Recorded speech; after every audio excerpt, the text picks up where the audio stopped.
This is an overview of the video mixing interface inside of Serato Video.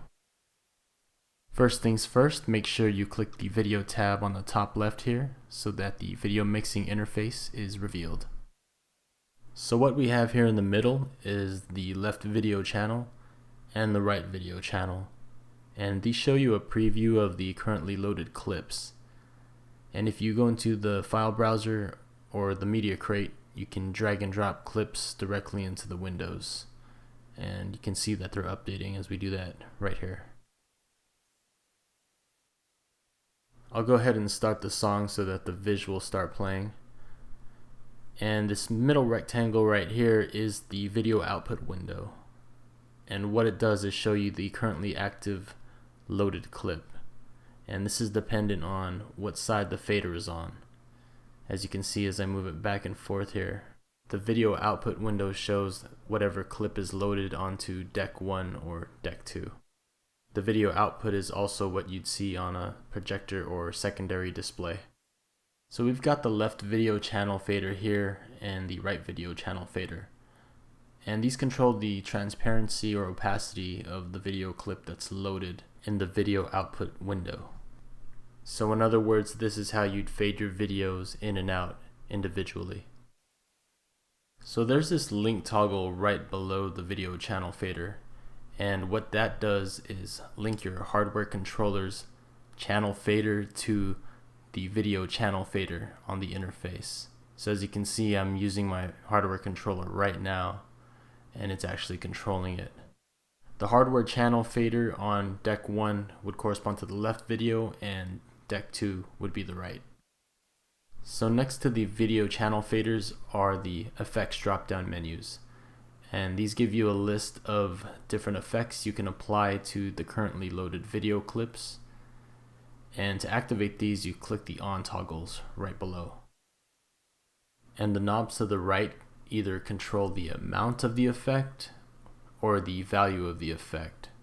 So this false color effect would be an example of a value being affected, and the kaleidoscope effect would be an example of the amount being affected.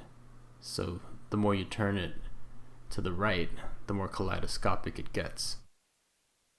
Below the effects is the associate button, and what that does is associate the currently loaded clip to the currently playing song. So if I go and load the song here, I'll show you an example. Just load up both decks. I'll click the associate button, and you'll see that there's a small icon on the far left in the browser here that shows that this song is associated with this video clip. So now if I drop that song back into the deck, you'll notice that the same video clip is playing right there.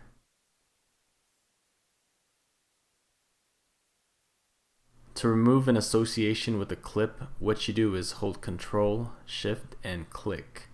And as you can see, the association is now gone because the video icon is no longer next to the song. So if I drag the song back into the deck, you'll notice that the video clip changes each time I drop it in. If you notice, the Save Effects button here is grayed out, so you'll have to associate a video with the song in order to use that function. So by doing that, what you can do is adjust the parameters of your effects any way you want, and then when you hit Save Effects, those effects are saved to that clip, and whenever that song is loaded, those effects get loaded as well. So it's really convenient to have that. Next, I'm going to briefly go over the buttons under the video output window. So first up is image effects, and what that does is allows you to load up a still image and make some adjustments to it. So you can actually add subtle animations, and it'll show up in the video output window just like you would a video clip. The button next to that is text effects, and this lets you type whatever title or text you want and display that on the video output. Just like image effects, you can adjust the animation of your text or any other parameters on the bottom here.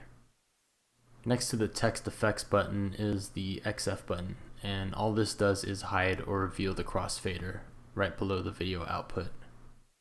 And next to the XF button is the transition effects pull down, and this just gives you a list of the different transition effects. Next to that is the maximize video output button, and that just brings the video output window to full screen, and you can double click to make it small again. Next I'll talk about the auto transitions toggle. And what auto transitions does when it's enabled is every time you load a song, the transition effect in this list over here changes. So I'll load up a song and you'll see that it changes to default. And if I do it again, it changes. By default, it goes through the transition effects list sequentially. If you click random, every time you load a song, it'll go through a random transition effect on the list. So it doesn't matter what deck you drag a song into, it'll always have the effect of choosing a random transition. So a faster way to go through the list rather than clicking on it is to just click this next button here, and you can see that every time I press it, the transition changes. So next is the XF link button, and what this does is links your hardware controller crossfader to this video interface. So if I use my hardware controller like this, you can see that it's crossfading between the videos, and it's also crossfading between the songs. So if you turn this off, you now have manual control over the fading between each video clip without affecting the audio. And if you click on these buttons here, you can do a smooth transition between the two, which is pretty nice if you don't want to use your hardware or drag it manually. Do keep in mind that when XF link is off, you don't have control over crossfading the audio. Finally, we have the media crate, and to get this working, you need to drag and drop video files directly into the sidebar where the media crate is located. And what the media crate does is every time you load a song, a video from the media crate gets loaded with that song. For example, I'll drag and drop songs into the decks here, and you can see that the video clip changes in the preview window. By default, the clips are loaded sequentially, but if you click random, it'll choose a random clip from the media crate in no specific order. And for the most part, it doesn't choose the same video clip when you load songs consecutively, but there is a chance that it will. And finally, we have the next button, which swaps out the currently loaded clip depending on what deck it's loaded in. So if I do it on the right here, you'll see that one swap out.